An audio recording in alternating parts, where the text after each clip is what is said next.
Salut. Euh, T'es un de mes plus anciens amis en fait. C'est mon meilleur ami, un des meilleurs amis. Et moi je constate une chose, c'est que depuis pas mal de temps quand même, ça fait un bon moment que je sais pas, je te sens. T'étais pas comme d'habitude quoi. T'étais pas aussi gay avant, t'étais un mec super joyeux, super gay, super entraînant et tout. Puis là, je sais pas, il y a quelque chose qui se passe. J'aimerais comprendre ce qui t'arrive en fait. Oui, c'est pas faux. C'est vrai que depuis 3 4 ans, là, j'ai vécu des choses un peu compliquées. Et forcément, ça rejaillit, enfin, c'est niveau professionnel, ça rejaillit forcément sur ta personnalité, sur ce que tu vis après, en dehors du travail, quoi. C'est ça qui est problématique d'ailleurs. C'est Hmm. que ça reste permanent et tu as du mal à t'en détacher, quoi. Donc c'est vrai que j'ai connu ce qu'on peut appeler du harcèlement moral au travail, si tu veux. Voilà. D'accord. Et tu travaillais dans quoi? Alors, j'ai travaillé à l'éducation Hmm. nationale, dans un lycée. Donc, je te dirai pas où, je ne vais pas rentrer dans les détails non plus, Ouais, mais ouais, ouais. dans un lycée, voilà, où je me sentais super bien au départ, hein, dans un service que j'aimais beaucoup, avec un travail que j'aimais beaucoup. Et puis, le contexte a fait que c'est les 4 dernières années de ma carrière qui ont été les pires, en fait. C'est étrange, parce qu'il y a 4 ans, il y a un nouveau chef qui est arrivé. Et là, ça a été un enchaînement de faits. Assez violents, pas forcément visibles toujours au départ, mais qui, conjugués les uns avec les autres, font que j'ai compris que cette personne voulait me détruire en fait. Voilà. Ouais. Voilà, sans savoir pourquoi, sans comprendre pourquoi. Et ça a été crescendo, et c'est là, ça devient quand même très très dur à vivre, quoi, parce que tu sais pas, tu comprends pas, et tu te sens seul, et tu sais pas comment te défendre, en fait. Et ouais, donc du Voilà. coup, là, il y a un mot qui m'a interpellé quand tu viens de me Ouais. dire ça. Tu as parlé de harcèlement. Oui, alors, bon, au départ, si tu veux, moi j'ai vu que cette personne ne m'appréciait pas. Si tu veux, ça a commencé par des faits. Alors, les premiers temps, il était gentil comme tout, hein, franchement, je me suis dit, tiens, on a mon dernier chef de ma carrière, c'est bien, il est super sympa, etc. Presque trop gentil, toi, même. J'étais un peu surpris, mais bon, voilà. Et puis après, si tu veux, ça a commencé qu'au départ, déjà, au bout de quelques temps, je me suis aperçu qu'il disait bonjour à tout le monde au boulot le matin en arrivant, et pas à moi. Mm. Bon, une fois, 2 fois, 3 fois, ça peut arriver, tu sais, bon voilà. Sauf que ça a duré des semaines, voire plusieurs mois, donc là j'ai commencé à me dire, il y a un problème. Pourquoi pas moi? Donc d'ailleurs j'en ai parlé avec une collègue qui m'a confirmé, oui j'ai remarqué, la collègue qui était en face de moi, dans le bureau en face, forcément qui voyait que... Voilà. Donc là j'ai commencé à me poser des questions. Et un jour j'étais un peu grognon par rapport à ça, et il m'a un petit peu agressé, et qu'est-ce que t'as, t'es pas content? Donc je lui ai dit, bah écoute, non, je suis un peu dubitatif, quoi, parce que je vois que tu dis bonjour à tout le monde et pas à moi. Donc, et là, ça a commencé, alors là, ça a commencé à monter. Il a commencé à dire que c'était faux, que j'étais un menteur. Il a commencé à retourner la situation contre moi. Donc, bon, les mots un petit peu, le temps a un peu monté. Voilà, bon, bref. Quelques temps après, il fait un repas de service. Il invite tout le monde sauf moi. Bon, alors là, je commence à me dire, alors, qu'est-ce qui se passe là? Pourquoi? Ça fait beaucoup quand même. Là. Je me suis dit, ça commence à être ciblé, quoi, au bout Mm. d'un moment. Donc là, j'ai trop rien dit sur le moment, mais je me suis dit, je vais profiter d'une occasion avec les collègues pour essayer d'en parler. Parce que en plus, les collègues, si tu veux, là, je me suis dit, mais attends, il y a lui, mais du coup, les collègues ont été quand même mangés sans m'en parler entre eux. Et là, je me suis dit, c'est plus compliqué que ça. C'est que pourquoi, de ce coup, je me sens tout seul, quoi. Mm. Donc, j'ai essayé une occasion quelques jours après où tout le monde était ensemble. Il n'y a pas vraiment de réunion, c'est quelqu'un qui faisait jamais de réunion, mais on s'est retrouvés ensemble et tout. C'était pour juste avant les vacances scolaires. Et du coup, ben, j'ai abordé le sujet. Et là, il est rentré dans une rage violente, vraiment. Il a refusé que je prenne la parole. Il a refusé qu'on s'explique. Et il a traité des propos, il m'a traité de... Il hurlait dans le couloir, il était complètement excité en disant que j'avais des problèmes en gros psychologiques. Il m'a dit, enfin, il n'a pas dit comme ça, il a dit va faire une introspection, voilà, très humiliant. Mm. Voilà, il a refusé qu'on s'explique. Donc les collègues, du coup, ne se sont pas expliqués non plus. Non justifié du fait. À Voilà, toi. sauf qu'il disait que c'était faux, que j'étais un menteur. Voilà, voilà. Sauf que quelques temps après, devant une autre collègue, il a attesté qu'effectivement il m'avait oublié. Voilà, il a fait un peu marche arrière, du tout, c'était jamais très clair, etc. Et tout ça, ça a duré, voilà, au fur et à mesure. Donc à la rentrée suivante, bah, il était toujours très agressif avec moi. Pareil, il prenait souvent des petites décisions, des petites choses sans m'en parler, qui concernaient mon travail. Des fois, il faisait souvent des petites choses le mercredi, alors que j'étais pas là. Des fois, c'est des petits détails, tu vois, mais tu te dis, bon, il y a quelque chose, quoi. Ce type-là, il m'en veut, quoi. Puis un beau jour, ça a été vraiment de ce homme, mais il a carrément fait croire que j'avais agressé physiquement. Donc là, je me suis dit, là ça devient très grave. Euh, il y a vraiment un objectif de destruction, de ma personne, quoi. Donc là, je me suis dit, il faut bouger. Tu ne peux pas rester comme ça. Mais là, j'ai commencé à être vraiment pas bien. Parce que quand tu sens que quelqu'un t'en veut et tu sais même pas pourquoi, et puis comment te défendre, c'est ton chef de service, quoi, c'est pas évident. Donc là, effectivement, j'ai dû changer un peu d'état d'esprit et je commençais à être un peu torturé, oui, ça, c'est certain. Voilà, et puis après, bah, comment se battre, quoi. Et tes collègues dans l'histoire, alors, Ah ben, les collègues. ils ont fait que la même chose ou du coup tu étais tout seul? Non, non, alors, le contexte fait qu'on était, on doit être 6 ou 7 dans le service. Il n'y avait que 2 hommes, lui et moi, tout le reste, c'est des femmes. Donc je pense que ce contexte a dû jouer. Je pense que c'est quelqu'un qui est assez narcissique et qui voulait, je sais pas, je sais pas ce qu'il voyait comme un rival, alors que moi je faisais mon travail comme d'habitude, hein. Ouais, j'étais là avant lui, hein. Donc si tu veux, je pense que ça le dérangeait que j'étais là avant, que j'étais apprécié, parce que moi je m'entendais bien avec mes collègues avant. Et les collègues, bon, difficile de discuter parce qu'ils m'avaient empêché de leur parler. Donc voilà, il y a des collègues qui me connaissaient avant, qui savaient que je disais la vérité sur certaines choses, mais qui ont refusé de prendre la parole en témoigner. Mm. Ça, c'était. Donc là, Oui. effectivement, il a senti aussi que du coup, il n'y aurait pas de solidarité. Donc il s'est engouffré là-dedans. Et il a réussi à monter les gens contre moi tout le temps, quoi. Il a réussi à me mettre à l'écart. Et après, ça a été professionnel. Au départ, c'était pas professionnel. Et puis là, il a commencé à. Tu vois, par exemple, moi j'avais une mission un peu d'encadrement d'agents de service. Et une année, sur ma notation, bon, il m'a reçu, on a fait en sorte de pas trop se fâcher. Moi, je suis resté très calme parce que je savais que ça pouvait disjoncter à tout moment. Il cherchait à me faire disjoncter, de toute façon, c'est clair, hein. Et comme il avait fait croire que j'avais agressé déjà, je me suis dit, sois très prudent quand même. Donc l'entretien, je suis resté assez muet, etc. Il ne m'a pas dit grand-chose, sauf que quand j'ai regardé ma notation par rapport à celle de l'année d'avant, il avait enlevé toutes les croix qui attestaient que je faisais l'encadrement, sans m'en parler. Tu vois, là, on passe sur le cadre professionnel d'un seul coup.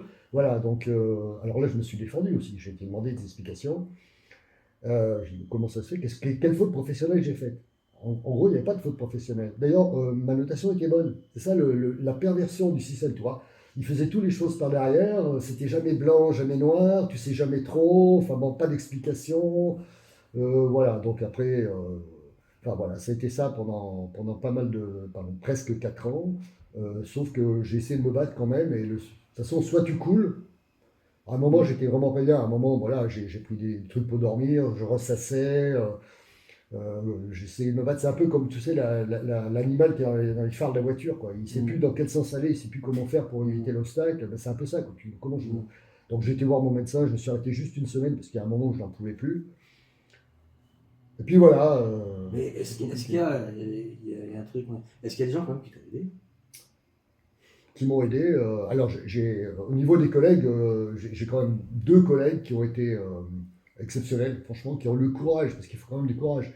En même temps, bon, cette personne faisait comprendre que les gens avaient intérêt de son côté quand même. C'est le chef de service, il a un certain pouvoir. Il y a une façon d'intimider un petit peu en faisant comprendre que si on se dressait contre lui et qu'on prenait mon parti, il y aurait des complications. Donc les gens, effectivement, il y en a qui l'ont fait par opportunisme, d'autres par peur. Voilà, je peux comprendre qu'il ait la peur. Ça fait partie du sujet, des débats. Mais il y a aussi 2 collègues qui m'ont vraiment aidé, qui ont été fantastiques, qui ont refusé de jouer son jeu. Et c'est un peu grâce à elles que j'ai réussi à m'en sortir quand même aussi, hein. Voilà. Mais elles n'avaient pas trop pouvoir non plus à prendre la parole pour me défendre. Elles s'inquiétaient, elles étaient méfiantes et je le comprends. Je comprends. Il y a une grosse part de solitude quand même dans ce genre de choses. Ouais. Et donc maintenant, t'en es où? Et maintenant, je suis sauvé par le gong parce que je suis à la retraite. Ah, c'est bien, bien. Et heureusement, parce que si j'avais pas eu cette perspective, si j'avais encore eu 10 ou 15 ans à faire, dans ce contexte, j'aurais fait quoi? Alors je pense que je me serais défendu, je me serais battu parce que je me suis défendu. J'ai fait des écrits, j'ai alerté la direction. Je suis monté 2 fois pour essayer de prendre la parole. Et en fait, j'ai compris que ça se tournait presque contre moi, quoi. Finalement, 2 victimes, c'est limite si j'étais pas l'agresseur. Tu comprends? C'est le rôle qu'il m'a voulu me faire jouer et que l'administration a utilisé un petit peu. Donc j'ai été menacé de mutation dans le cadre de l'intérêt du service, quelque chose dans le genre-là, tu vois. Donc c'est un peu comme les enfants dont on parle beaucoup, pourtant on parle beaucoup du sujet des enfants. Exactement. Voilà, mais des adultes, non. Mais oui. Voilà, et donc on m'a dit un peu la même chose, c'est-à-dire la première réponse que j'ai eue par téléphone, j'ai jamais pu avoir d'écrit de l'administration. J'ai jamais pu avoir un écrit. Ni de lui d'ailleurs. Quand il disait que j'étais un menteur, que tout était faux, que j'étais pas loyal, etc., j'ai dit, mettez-moi ça par écrit, comme ça au moins je saurai contre quoi me défendre. J'ai jamais pu avoir d'écrit. Donc j'ai demandé à prendre la parole, je suis monté 2 fois tout seul à la direction, enfin avec des syndicats qui m'ont un peu laissé tomber aussi malheureusement. Je te dis, c'est une pathologie de la solitude ce truc-là, parce que tu te retrouves vraiment. Et du coup, donc, j'ai été menacé, on peut dire, d'être muté dans l'intérêt du service. Quoi, voilà. Alors là, cette fois, j'ai quand même eu un écrit qui est la thèse, d'ailleurs ça je peux le prouver, parce que j'ai un écrit de mon recteur, parce que j'ai fait un dossier qui est monté au ministère, et c'est quand même suite au dossier du ministère que j'ai fini par avoir une lettre de mon recteur. Ça a été compliqué pour avoir une réponse. Voilà, donc j'ai fini ma carrière avec cette espèce de menace, interdiction de parler à mes collègues, rester tranquille dans ton petit placard, et bon voilà, maintenant c'est terminé, mais... Ouais, mais justement, et maintenant Alors maintenant, je suis sauvé par le gong, ouais. puisque je suis à la retraite. Bienvenue au club. Eh ben, avec plaisir. Voilà. Donc voilà, mais heureusement, parce que s'il m'avait resté 10 ou 15 ans à faire comme ça, dans ces conditions, c'était impossible. Donc qu'est-ce que j'aurais fait? Je me serais battu, c'est sûr, je me serais défendu, mais ça aurait été certainement très grave. Et puis, j'aurais peut-être été obligé de partir. C'est-à-dire que tu subis et c'est toi qui pars. C'était insupportable, cette idée m'était insupportable. Voilà. Et donc maintenant, j'ai créé cette petite page Facebook, là, et puis on fait cette petite vidéo aussi pour expliquer, parce que je vais essayer que tout ça soit utile, quoi, en fait. Voilà, que j'ai pas subi tout ça pour rien. Donc mon idée, c'est pas d'être dans la haine, vengeresse, tu vois, bon, c'est pas non plus ça. Plutôt dans une résistance libératrice, un petit peu réparatrice. Et puis surtout, je sais ce que c'est maintenant que subir ce genre de choses. Et tout le monde n'a peut-être pas la même force, le même contexte, etc. Et je pense qu'il y a des gens qui peuvent souffrir énormément et ça peut même aller très loin. J'ai eu un moment où j'étais quand même vraiment pas bien. Je te dis, j'ai un contexte qui m'a aidé, des gens qui m'ont aidé, bon voilà. Mais c'était pas le cas de tout le monde. Et je me dis que moi, toute cette histoire, tout ce vécu, il faut qu'il soit utile. Donc ce que je vais faire, c'est que je vais écrire un livre. Je vais essayer d'écrire un livre où je vais raconter un petit peu tout ça pour faire prendre conscience de ce que c'est. Et j'espère faire prendre conscience aussi à mon ex-administration de ce que c'est que ce harcèlement moral et de ce qu'elle peut faire pour aider tous ces gens-là. Et surtout, je m'adresse aux gens qui sont actuellement encore en exercice, qui sont victimes. Et je leur dis, ne restez pas seuls. La première chose, c'est ne restez pas seuls, parce que seul, ça peut être extrêmement destructeur. Donc déjà, vous pouvez me contacter par ma page, venir ne serait-ce que parler avec moi 5 minutes, raconter votre petite histoire, ça peut faire du bien. J'ai une amie qui, vous verrez sur ma page, qui est en lien, qui est psychosociologue, donc qui peut aussi aider ces gens-là. Donc prenez contact avec elle. J'ai rien à gagner dans l'histoire, c'est juste une amie. Pas de côté financier là-dedans, mais bon, ça peut être très important d'avoir un soutien psychologique. Et puis voilà, quoi. Et je demande à tous ces gens, venez, rejoignez-moi, témoignez. D'abord, ça sera libérateur pour vous, ça sera anonyme, bien sûr. Si vous voulez rester anonyme, ça sera anonyme. Et dans mon livre, je vais être votre porte-parole un petit peu. Et plus on sera nombreux, plus on sera fort, c'est sûr.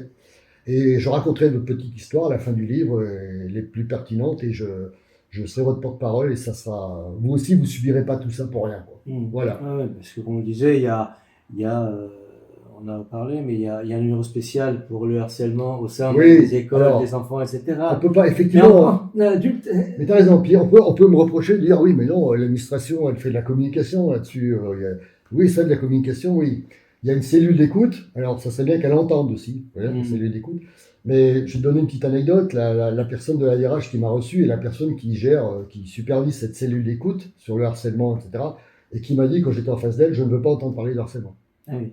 Alors, le terme de harcèlement, je n'ai pas précisé, je ne l'ai pas inventé non plus, j'ai été voir une avocate pour être sûr quand même. J'ai expliqué mon histoire, parce que moi, après tout, je me suis dit, peut-être que l'administration a raison.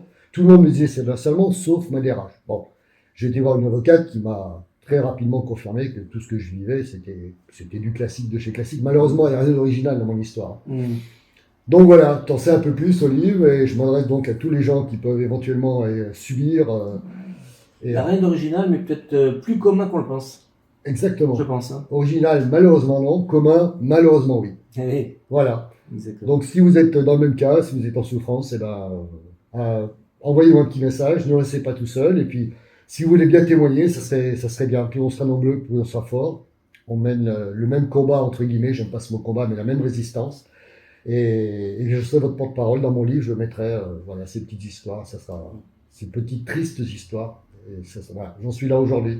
Bon. Moi, je me suis sorti, je vais essayer d'aider les autres maintenant. Bah, bonne reconstruction et puis. Merci à toi, j'espère aux que autres tu aussi, comprends un si ça peu peut mieux. servir. Ah ouais, tout à fait. Merci beaucoup. Super, c'est moi.